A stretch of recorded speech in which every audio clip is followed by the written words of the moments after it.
सिंह का पुत्र स्वर भानु ने अपना राशि परिवर्तन 30 अक्टूबर 2023 और 2:18 के आसपास जो था मध्याह्न में इन्होंने किया था।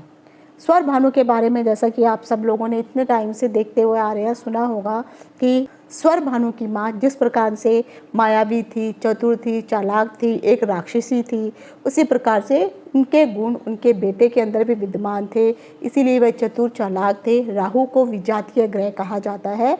राहु पहले स्वर भानु के नाम से विख्यात था, लेकिन अमृत चोरी करने के बाद जब वे पकड़े जाते हैं, मोहिनी रूपी विष्णु के द्वारा उनका सर धड़ से अलग कर दिया जाता है, जिसके बाद स्वर भानु का नाम जो था राहु और केतु पड़ गया।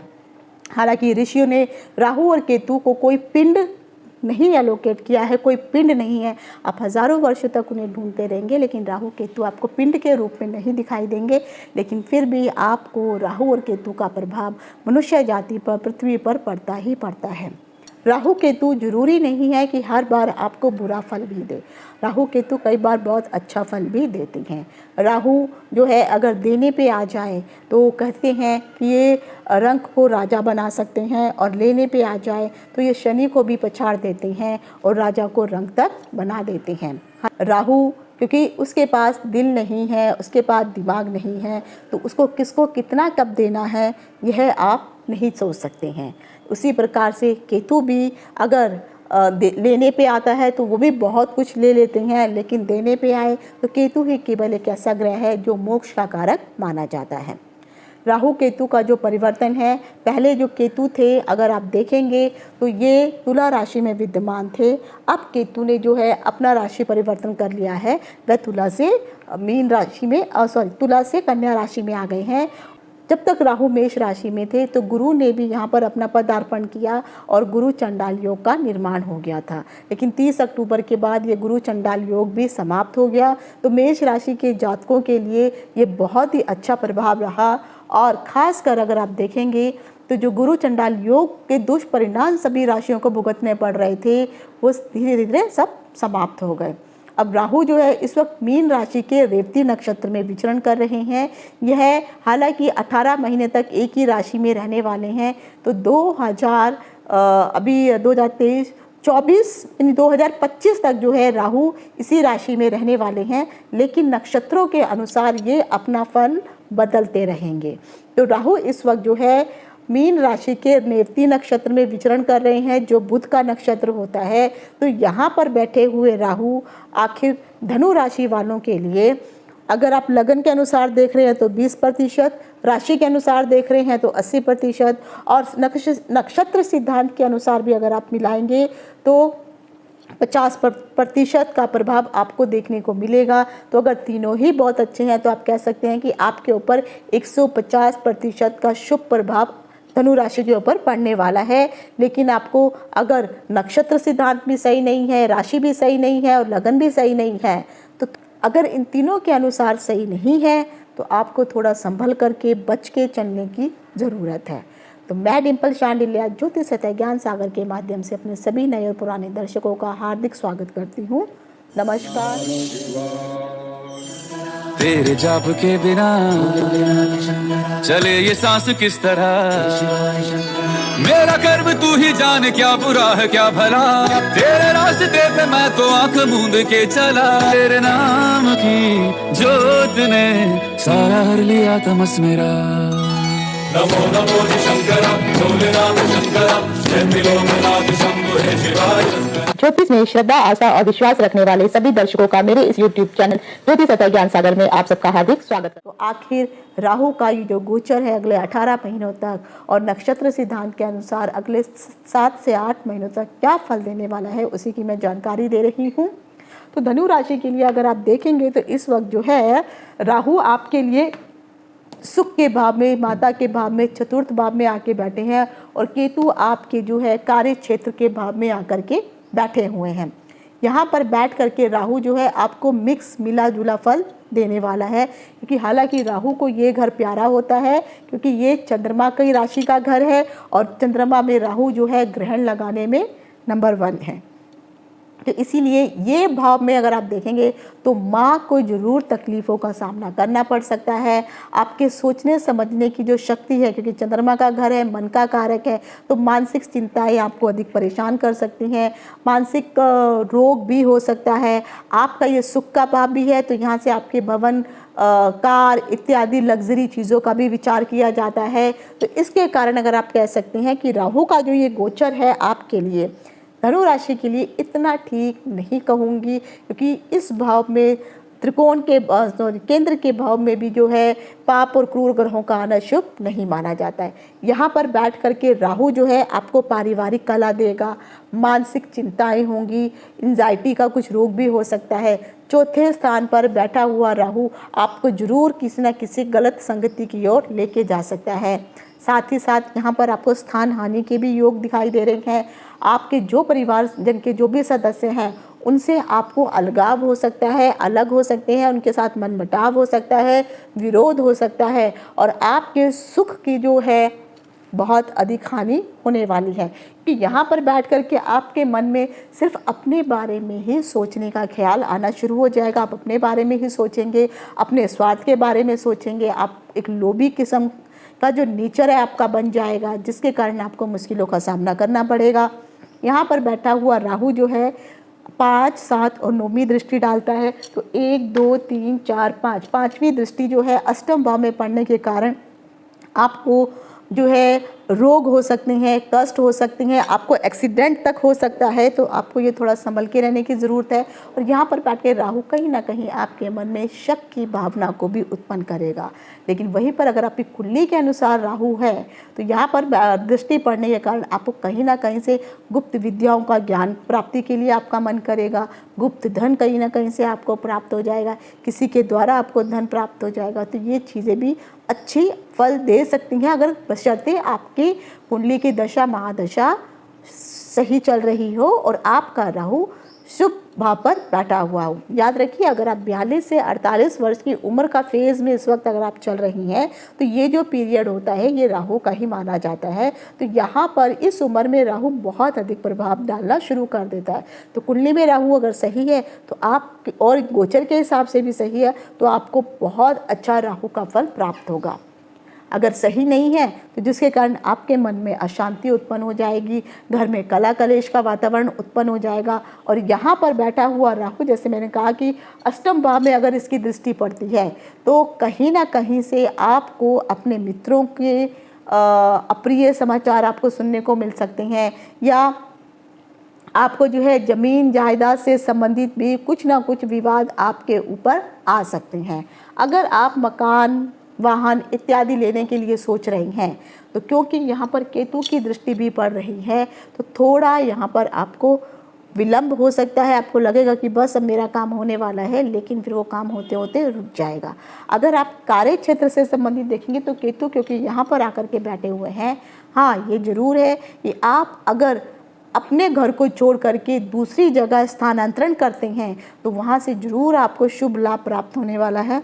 अगर आप विदेश जाने के लिए भी सोच रहे हैं तो भी आपके लिए ये बहुत अच्छा समय है, क्योंकि यहाँ पर बैठ करके राहु जो है आपको बाहर अपने घर से अलग करेगा। और जब आप घर से अलग हो जाओगे तो वहाँ पर धन के आमदनी के साधन आपके बहुत अच्छे हो जाएंगे। तो अगर आप किसी बाहरी विदेशी कंपनी में अप्लाई करना चाहते हैं तो आप कर सकते हैं। इवन अगर आप पहले से ही विदेश में रह रहे हैं और वहाँ पर बैठ करके अगर आपने सिटीजनशिप इत्यादि के लिए अगर अप्लाई करके रखा है तो ये प्रयास आपके लिए बहुत ही सफल रहने वाला है। क्यों? क्योंकि राहु एक विजातीय ग्रह है, यानी जहाँ पे आपकी पैदाइश हुई है उससे अलग दूसरे देश में ही, दूसरी जगह पर भी आपकी उन्नति होने वाली है। धनु राशि के लिए अगर जो मैं ये गोचर का जो फल मैं आपको बता रही हूँ, चौथे भाव पर होने के कारण आपको राहु के कारण आपके परिवार के द्वारा षड्यंत्र भी आपके ऊपर रचा जा सकता है। आपको षड्यंत्र का शिकार भी बनाया जा सकता है। और ख़ासकर जो 10वां भाव आपके कार्य क्षेत्र का भाव है, यहाँ पर भी थोड़ा आपको बच के रहने की ज़रूरत है। अगर आप किसी सरकारी कंपनी इत्यादि के साथ जुड़े हुए हैं या उनके आपके जो बड़े अधिकारी हैं उनसे अगर आप सोचेंगे कोई फेवर अगर आपको मिले, आपके कार्य क्षेत्र में आपके बॉस इत्यादि थे, तो ये नहीं होने वाला है। तो आपको षड्यंत्र से बचना होगा। खासकर आप जो कोई किसी भी प्रकार के कंपनी से संबंधित कोई डॉक्यूमेंट इत्यादि हैं, उनको आप संभाल करके जरूर रखिए, नहीं तो बाद में मुश्किल हो सकती है। और क्योंकि षड्यंत्र के द्वारा ही राहु कार्य करवाता है, तो आपको थोड़ा ये जो समय रहेगा 18 महीनों तक का, इसमें संभल के रहने की ज़रूरत है। हाँ, नक्षत्र सिद्धांत के अनुसार आपको फल देखना पड़ेगा कि वो आपको कैसा फल देगा, वो मैं आगे आपको बताऊंगी। इस समय वाहन आपको जो है आराम से चलाना है, क्योंकि अष्टम भाव में दृष्टि पड़ने के कारण एक्सीडेंट के योग बन रहे हैं। तो कोशिश कीजिए आप थोड़ा सा समय को अच्छे से यूटिलाइज़ कीजिए, और ख़ासकर जब आप रास्ता क्रॉस करते हैं या कोई शत्रुता भी किसी से लेने के लिए सोच रहे हैं, तो आपको बचना होगा। आ बैल मुझे मार वाली कहावत आप ना अपनाएं। अगर आप कारोबार बढ़ाने के लिए सोच रही हैं, तो यहाँ पर भी केतु की दृष्टि 1 2 3 4 5, पाँचवीं दृष्टि आपके धन भाव पर, 6 7 आपकी दृष्टि जो है सुख के भाव पर, 8 9 आपके यहाँ पर छठे भाव पर पड़ रही है। तो छठे भाव पर दृष्टि पड़ने के कारण अगर कोई रोग चल रहा है वो धीरे धीरे समाप्त हो जाएगा, कर्ज हैं धीरे धीरे समाप्त हो जाएंगे, शत्रु बने हुए हैं वो भी धीरे धीरे अब आपके समाप्त हो जाएंगे, कोई कोर्ट कचहरी का केस चल रहा है अब वो आपके फेवर में आना शुरू हो जाएगा। और अगर आप बाहर जाकर के कोई काम करना चाहते हैं तो भी आपके लिए बहुत अच्छा रहने वाला है। केतु की दृष्टि आपकी धन भाव पर भी पड़ रही है, तो यहाँ पर भी धन उपार्जन करने के योग जरूर दिखाई दे रहे हैं। और यहाँ से भी आपकी वाणी में ज़रूर मैं कहूँगी वो थोड़ी कसेली हो जाएगी, कड़वी हो जाएगी। तो छोटे बड़े जिन भी लोगों से आप बात कर रहे हैं, तो वाणी का आपको नियंत्रण रखना बहुत अधिक ज़रूरी है, नहीं तो इसके कारण आपको मुश्किलों का सामना करना पड़ सकता है। और क्योंकि आपका धन का भाव भी है, तो कोशिश करिए चाहे कोई कितना भी आपका करीबी क्यों ना हो, किसी को भी धन उधार आपको नहीं देना है। क्योंकि एक बार अगर आपने धन दे दिया, आज वो आपसे धन मांगने के लिए चक्कर काट रहा है, कल आपको चक्कर काटने पड़ेंगे, लेकिन आपको वो धन की प्राप्ति नहीं होगी। तो किसी को भी पैसा उधार देने से पहले 50 बार 100 बार जरूर सोचिए। अब आता है नक्षत्र सिद्धांत के अनुसार, अगर आप धनु राशि हैं तो उसमें 3 नक्षत्र आते हैं। मूल नक्षत्र आता है, पूर्वाषाढ़ा नक्षत्र आता है और उत्तराषाढ़ा नक्षत्र आता है। अगर आप धनु राशि के मूल नक्षत्र में पैदा हुए हैं, ये केतु का नक्षत्र है और 4 सितारे इस राशि में पड़ते हैं, तो ये जो आपके लिए 7 से 8 महीने का समय है, और जो भी मैंने अच्छी बातें आपको बताई हैं आपके लिए बहुत ही लाभकारी समय है। आपको जो भी मैंने अपॉर्चुनिटी का समय जो बताया है, इसको जरूर इसका लाभ उठाइए। विदेश जाने की सोच रहे हैं, प्रयास करिए। अगर आप वहाँ पर रह रहे हैं सिटीजनशिप के लिए तो या सोच रहे हैं, प्रयास करिए। किसी बड़े काम की तलाश के लिए अगर आप कुछ उच्च पद के लिए ट्राई कर रहे हैं, प्रयास करिए, आपके काम हो जाएंगे। क्योंकि ये समय आपके लिए बहुत ही ज़्यादा फेवरेबल है, आपको लाभ ही लाभ यहाँ पे प्राप्त होने वाला है। जिन लोगों का जन्म पूर्वाषाढ़ा नक्षत्र अर्थात शुक्र के नक्षत्र में हुआ है, इन लोगों के लिए भी ये समय बहुत ही अच्छा रहने वाला है। तो आप लोगों के लिए भी यहाँ पर बैठा हुआ जो मीन राशि का जो राहु है, आपको बहुत अच्छा फल देने वाला है। ये मित्र तारा में यहाँ पर पढ़ रहे हैं, तो कोशिश करिए आपको भी जो जो पॉजिटिव चीज़ें मैंने बताई हैं, जो गलत अब तक हो रहा था, धीरे धीरे सुधार होना शुरू हो जाएगा। जो परेशानियां थी अब समाप्त होनी शुरू हो जाएंगी, और कहीं ना कहीं आपके उन्नति के मार्ग अब खुल जाएंगे। जिन लोगों का जन्म धनु राशि के उत्तराषाढ़ा नक्षत्र अर्थात सूर्य के नक्षत्र में हुआ है, इन लोगों के लिए ज़रूर मैं कहूँगी कि ये समय परेशानी वाला रह सकता है। तो जो मैंने चीज़ें आपको पॉजिटिव और नेगेटिव राशि के अनुसार बताई हैं, उसके फल में थोड़ी कमी आ जाएगी, क्योंकि नक्षत्र सिद्धांत यहाँ पे शुभ नहीं है। तो 100% की जगह वहाँ पर आपको जो है 50% ही आपको लाभ प्राप्त होने वाला है। तो सूर्य के नक्षत्र वालों के लिए यहाँ पर मृत्यु तुल्य कष्ट भी दिखाई दे रहा है। इसीलिए मैंने कहा है कि जब इनकी अष्टम वहाँ पर जो राहु की दृष्टि पड़ रही है, चोट चपोट, एक्सीडेंट, किसी प्रकार की बीमारी इत्यादि आपको हो सकती है। तो आपको अपनी रक्षा करनी होगी, वरना आपके लिए आगे चल के अगले जो 7-8 महीने हैं ये मुश्किलों भरे रह सकते हैं। अब आ जाता है नेक्स्ट मकर राशि। मकर राशि के लिए अगर आप गोचर के अनुसार देख रहे हैं तो राहु आपके लिए तृतीय भाव अर्थात आपके पराक्रम भाव में प्रवेश कर रहे हैं। यहाँ पर बैठ करके राहु बहुत ही अच्छा शुभ फल देती हैं। जैसे मैंने कहा राहु 3, 6 और 11 में अच्छा फल देती हैं। तो तीसरे भाव में बैठा हुआ जो राहु का जो गोचर है आपके लिए कहीं ना कहीं से जो है आरोग्यता लेके आ रहा है, यानी आपको किसी प्रकार की कोई परेशानी चल रही है तब आपकी जो मुसीबतें हैं वो समाप्त हो जाएंगी। और केतु अगर आप देखेंगे तो उसी अनुसार यहाँ पर बैठ करके भाग्य भवन में केतु का जो है यहाँ पर गोचर हो रहा है, क्योंकि जो केतु है देखा जाए तो अध्यात्म से जुड़ा हुआ है। तो यहाँ पर बैठ करके जरूर केतु, हालांकि इस भाव में त्रिकोण के भाव में मैंने कहा है कि क्रूर और पाप ग्रहों का आना शुभ नहीं है, लेकिन फिर भी क्योंकि केतु का विराजमान यहाँ पर है तो कहीं ना कहीं आपको अपने भाग्य से उतना ज़्यादा जो आप सहयोग सोच रहे हैं वो नहीं मिलेगा, उसमें आपको रुकावटें आनी शुरू हो जाएंगी। पिता के लिए जरूर ये समय कष्टकारी रहने वाला है। पिता के साथ आपकी अनबन हो सकती है और साथ ही साथ पिता की सर्जरी इत्यादि भी हो सकती है। इवन पिता को मृत्यु तुल्य कष्ट भी हो सकता है। तो ये जो समय केतु जब तक यहाँ पर अगले 18 महीनों तक रहने वाले हैं तो थोड़ा आपको भाग्य का साथ उतना नहीं मिलेगा, लेकिन हाँ अगर आप अध्यात्म की तरफ जुड़ना चाहते हैं और अध्यात्म की तरफ अगर आपका मन लगता है तो कहीं ना कहीं ये केतु आपके लिए बहुत शुभ साबित भी हो सकता है, क्योंकि केतु अध्यात्म का कारक है। और खासकर यहाँ पर देखा जाए तो केतु जो है विच्छेद का कारक है, यानी किसी चीज़ से आपका हट जाना। जैसे मैंने कहा है कि केतु मोक्ष प्रदायिनी है, तो मोक्ष का अर्थ यहाँ से होता है कि आपके मन में काम, क्रोध, लोभ, मोह, माया इन सब से आप परे हट जाएंगे।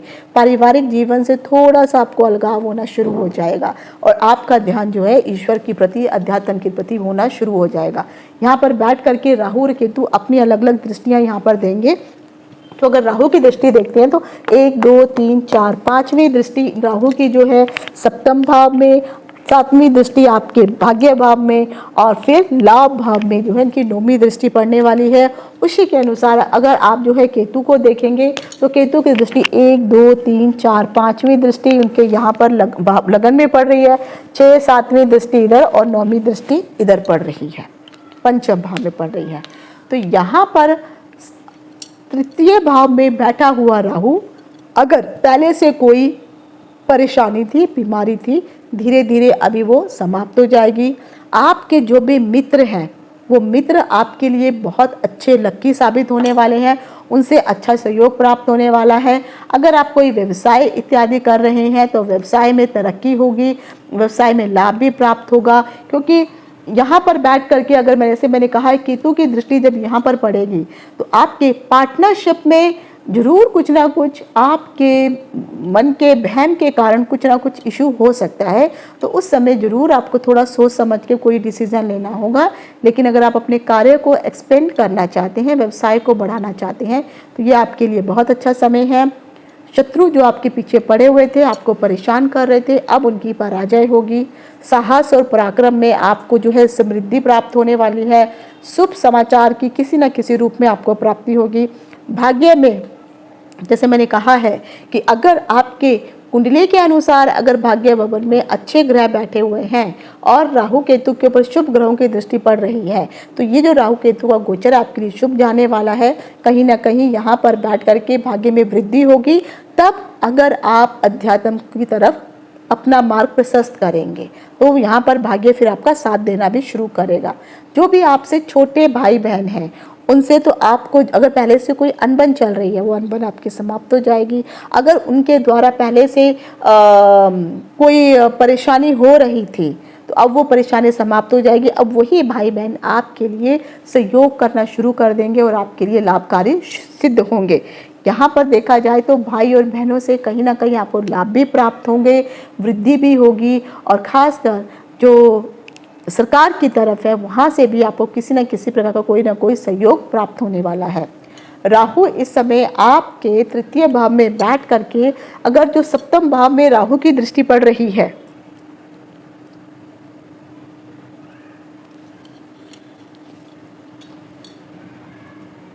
तो राहु की जो दृष्टि है वो सप्तम भाव में पड़ने के कारण, जैसे मैंने कहा, आपका व्यापार एक्सपेंड होगा। व्यापार के सिलसिले में आपको कहीं ना कहीं बाहर भी जा सकते हैं, लेकिन हो सकता है कि यहाँ पर बैठ करके आपके पराक्रम में, साहस में बल भी मिलेगा, अच्छा भी रहेगा, लेकिन फिर भी आपको प्राउड नहीं होना है। अपने दिमाग में जो है बहुत सारे आपको विचार जो है एकत्र नहीं करने हैं, तो आगे नहीं तो मुश्किल हो सकती है। राहु कहीं ना कहीं षड्यंत्र के द्वारा आपको प्रॉब्लम भी क्रिएट कर सकता है। तो इसीलिए व्यापार में एवं अपने पार्टनर के साथ भी जब भी आप कोई बात इत्यादि करेंगे या कोई डिसीजन लेना हो, तो अपने बड़े बुजुर्गों का सहारा अवश्य लीजिए, क्योंकि केतु वहाँ बैठा हुआ आपको अध्यात्म की तरफ अवश्य बढ़ाएगा। और कहा जाता है कि जब केतु यहाँ पर आता है तो किसी न किसी रूप में आपको गंगा नदी के किनारे जाने का मौका मिलेगा, गंगा स्नान करने का मौका मिलेगा, चाहे कारण कुछ भी हो। आप किसी ऐसे बड़े बड़े मंदिरों में भी जाने की, यात्रा करने का आपका मन होगा और आपको मौका भी मिलेगा। और आप अगर इस समय किसी धार्मिक ट्रस्ट के साथ जुड़े हुए हैं, किसी अनाथ आश्रमों के साथ भी जुड़े हुए हैं या जुड़ने की सोच रहे हैं, तो ये समय आपके लिए बहुत अच्छा है। इस समय अगर आप दान पुण्य इत्यादि करेंगे तो आगे चल के आपको इसका लाभ ही प्राप्त होने वाला है। पर केतु की दृष्टि, क्योंकि जब यहाँ पर राहु के ऊपर पड़ेगी तो कहीं ना कहीं राहु बैठ करके आपका जो है पर्सनालिटी को बढ़ाएगा, भाई बहनों को भी थोड़ा सा जो है यहाँ पर फायदा होगा, लेकिन कहीं ना कहीं यहाँ पर उनके साथ मनमुटाव होने के भी चांसेस दिखाई दे रहे हैं, क्योंकि केतु की दृष्टि यहाँ पर पड़ रही है। तो छोटे भाई बहनों के साथ थोड़ा झगड़ा हो सकता है, तो आपको समझदारी से काम दिखाना होगा। अगर आप कोई नया व्यापार करने की सोच रहे हैं या किसी के साथ पार्टनरशिप करने की सोच रही हैं, तो सबसे पहले आपको उस डील को अच्छे से पढ़ना होगा, सोच समझ कर ही उस पर हस्ताक्षर कीजिए। हाँ, ये जरूर है कि ये जो समय आपके लिए है वो बहुत अच्छा है। आप अगर व्यापार में एक्सपेंड करेंगे तो आपको इससे फ़ायदा ही होने वाला है। मकर राशि वालों के लिए ये जो तीसरे भाव का जो राहु यहाँ पर आकर के बैठा हुआ है, आपके छोटे बहन भाई वो को भी, आपको भी उनका सहयोग करना पड़ेगा और आप उनका सहयोग भी करेंगे, जिसके कारण उनका भी पद राइज होगा। उनका पराक्रम, उनका साहस कहीं ना कहीं आपके द्वारा उनके लिए फेवरेबल साबित होने वाला है। राहु का इस समय ये जो गोचर हो रहा है, ये आपके साहस में, मान में, मर्यादा में, रुतबे में, पर्सनालिटी में, बाहुबल में किसी भी रूप से जरूर बढ़ोतरी कर रहा है। और कहीं ना कहीं यहाँ पर भाग्य का साथ भी आपको प्राप्त होगा। अगर आप जो है भाग्य भवन में, अगर कुंडली में आपका पहले से ही कोई शुभ ग्रह पड़ा हुआ है, तो अगर आप लोग मीडिया इत्यादि से जुड़े हुए हैं, लेखन के कार्य से जुड़े हुए हैं या जनसंचार इत्यादि विभागों से भी अगर आप जुड़े हुए हैं, तो ऐसे जातकों के लिए ये एक बदलाव वाला समय है। यहाँ पे आपकी अपॉर्चुनिटी कुछ बढ़ के मिलेंगी। जो लोग अभी तक आपको आपके कार्यों की वजह से रिकग्नाइज नहीं करते थे, अब उन लोगों को भी यहाँ पे रिकग्नाइज करने का मौका मिलेगा। आपको यहाँ पे सफलता प्राप्त होगी, आपके कार्यों को सराहा जाएगा। और समय के साथ साथ अगर आप कोई व्यापार से संबंधित कुछ यात्राएं करते हैं, तो उन यात्राओं में आपको जो है लाभ अवश्य प्राप्त होने वाला है। जितने भी व्यापारी वर्ग के लोग हैं, अगर वो मुनाफे की तरफ अगर आपको देखना है, तो मैं ये ज़रूर कहूँगी कहीं पर भी कुछ इन्वेस्ट करने से पहले थोड़ा ज़रूर आपको संभल के रहने की ज़रूरत है। हाँ, संभल के अगर आप काम करेंगे तो ज़रूर आपको उसमें प्रॉफिट दिखाई देने वाला है। यह समय आपके मित्रों के लिए भी बहुत अच्छा है, यानी आपके मित्र कहीं ना कहीं आपके लिए सहायक ही सिद्ध होने वाले हैं। आपका मन प्रसन्न रहने वाला है, कुछ ना कुछ खुशखबरियाँ भी आपको सुनाई देने वाली हैं, क्योंकि तीसरे भाव में बैठा हुआ राहु जो है हमेशा अच्छा फल देने की कोशिश करता है। राहु के इस गोचर के कारण मैं जरूर कहूँगी कि आपको अपने पार्टनर की सेहत का ध्यान रखने की ज़रूरत है। हो सकता है उनको कुछ इस प्रकार की बीमारी या प्रॉब्लम हो जाए कि आप उनको ढूंढते रहेंगे उस बीमारी को, लेकिन वो मिल नहीं पाएगी। तो इस समय आप उनके बातों को समझिए। उनको अगर कोई मेडिकल इशू है तो तुरंत जाकर के डॉक्टर के साथ अपॉइंटमेंट लेके ज़रूर उनका इलाज शुरू करिए, नहीं तो ये बीमारी जो है बाद में इतनी ज़्यादा अधिक बढ़ जाएगी कि वो नासूर तक बन सकती है। तो ज़रूर अपने पार्टनर का, जो आपका लाइफ पार्टनर है, उसके सेहत का ज़रूर आपको ख्याल रखना है। अब आ जाता है नक्षत्र सिद्धांत के अनुसार मकर राशि के अंतर्गत जो है 3 नक्षत्र आते हैं। उत्तराषाढ़ा नक्षत्र, श्रवणा नक्षत्र और धनिष्ठा नक्षत्र। अगर आपका जन्म मकर राशि के उत्तराषाढ़ा नक्षत्र में हुआ है, इसका एक चरण मकर राशि में पड़ता है और ये सूर्य का नक्षत्र है, तो ये जिनका भी जन्म इस नक्षत्र में हुआ है उनके लिए ये समय फेवरेबल मैं कहूँगी नहीं है, बल्कि मृत्यु तुल्य कष्ट होने वाला है। तो यहाँ पर बैठ करके राहु आपको नक्षत्र के अनुसार से शुभ फल नहीं दे रहे हैं, तो कहीं ना कहीं आपको थोड़ा सा सोच समझ के किसी भी प्रकार का कोई काम करेंगे, बच करके समझदारी से बड़े बुजुर्गों से सलाह लेकर के ही उस काम के लिए आगे बढ़िए, नहीं तो आपको आगे चल के मुश्किलें हो सकती हैं। अपने बच्चों का भी जो है कहीं ना कहीं आपको ध्यान रखना है, जैसे मैंने कहा, क्योंकि यहाँ पर जो है केतु की दृष्टि भी पड़ रही है, तो आपको अपने शरीर का ध्यान अवश्य रखना है, नहीं तो शरीर में चोट इत्यादि लगना, एक्सीडेंट इत्यादि होने के आसार दिखाई दे रहे हैं। जिन लोगों का जन्म मकर राशि के श्रवणा नक्षत्र में हुआ है, उन लोगों के लिए ये जो श्रवणा नक्षत्र है चंद्रमा का होता है, इन लोगों का समय बहुत अच्छा है, इन्हें आप कह सकते हैं सक्सेस सक्सेस सक्सेस। तो आपके लिए ये समय सक्सेसफुल रहने वाला है, जो भी मैंने पॉजिटिव चीज़ें बताई हैं, साथ में नक्षत्र सिद्धांत भी पॉजिटिव है। और आपके लिए अगर लगन के अनुसार भी अगर सही बैठ रहा है तो आपके 150% पॉजिटिव आप लकी हैं। तो यहाँ पर बैठ करके राहु और केतु आपके लिए बहुत अधिक अच्छा समय लेके आए हैं। आपके दोनों हाथों में आप कह सकते हैं लड्डू है, तो आपके ये 7 से 8 महीने सफलतापूर्वक रहने वाले हैं। तो अगर आप बाहर जाने की सोच रहे हैं, व्यापार को एक्सपेंड करने की सोच रहे हैं, कार्यों में लाभ की सोच रहे हैं, तो ज़रूर यहाँ पर आपको सफलता प्राप्त होगी, क्योंकि यहाँ पर बैठा हुआ राहु जो है आपको कहीं ना कहीं अच्छे लाभ दिखा रहा है। और केतु भी अगर आप धार्मिक जगह पर जाते हैं, धर्म को अपनाते हैं, तो उससे भी आपको फायदा होने वाला है। अब जिनका जन्म मकर राशि के धनिष्ठा नक्षत्र में हुआ है, उन लोगों के लिए ये समय कैसा रहने वाला है। धनिष्ठा नक्षत्र मंगल का नक्षत्र है, तो इसके 2 चरण मकर राशि में आते हैं। इन लोगों का ये जो समय है ये बिल्कुल भी शुभ नहीं जाने वाला है। आपके लिए यहाँ पर दुश्मनी अधिक होने वाली है, चाहे वो आपके परिवार के साथ हो, आपके छोटे भाई बहनों के साथ हो, आपके बॉस के साथ हो, आपकी वाइफ के साथ हो। किसी भी न किसी कारण से दुश्मन आपके अधिक उत्पन्न होने वाले हैं और दोस्त ही आपके दुश्मन बन जाएंगे। तो आपको कोशिश करनी है 6 से 7 महीने का 7 से 8 महीने का जो समय है, इसमें आपको संभल के रहने की ज़रूरत है। और कोई भी काम अगर आप करेंगे तो सोच समझ करके जो है आप किसी भी डॉक्यूमेंट पे हस्ताक्षर करेंगे, तो इससे आपको फ़ायदा होगा। अब आ जाते हैं उपाय के लिए। अगर कुंडली में भी बर्थ चार्ट में भी आपका राहु सही नहीं है और गोचर के अनुसार भी अगर आपका राहु सही नहीं है, तो कहीं ना कहीं आपको राहु से संबंधित उपाय करने चाहिए। कोशिश करिए, अगर आप कुंडली दिखा करके उपाय करवाते हैं तो वो ज़्यादा सटीक उपाय होते हैं, लेकिन जो ओवरऑल जो उपाय हैं उसमें मैं ज़रूर कहूँगी कि आप जो है शिव जी के मंत्रों का जाप करिए, शिव गायत्री का जाप करिए, शिव चालीसा का पाठ पढ़िए, मंदिर में जा कर के आप जो है जल चढ़ाइए, वहाँ पे बैठ करके आप रुद्राष्टक का पाठ करिए, रुद्रदेव की पूजा करिए। तो इससे आपको जो है कहीं ना कहीं अच्छे फल की प्राप्ति होने वाली है। जब भी आप ये शुरू करेंगे तो सोमवार का दिन, बुधवार का दिन और शनिवार का दिन सबसे सही दिन माना जाता है। तो इन समय में अगर आप जो है राहु के मंत्रों का, केतु के मंत्रों का जाप करते हैं तो आपके लिए बहुत अच्छा रहने वाला है। तो ये थे आज मैंने आपको बताए हैं धनु और मकर राशि के जातकों का राशिफल कि राहु आपके लिए ट्रांजिट में क्या फल देने वाला है। तो आज यहीं तक। इति शुभम।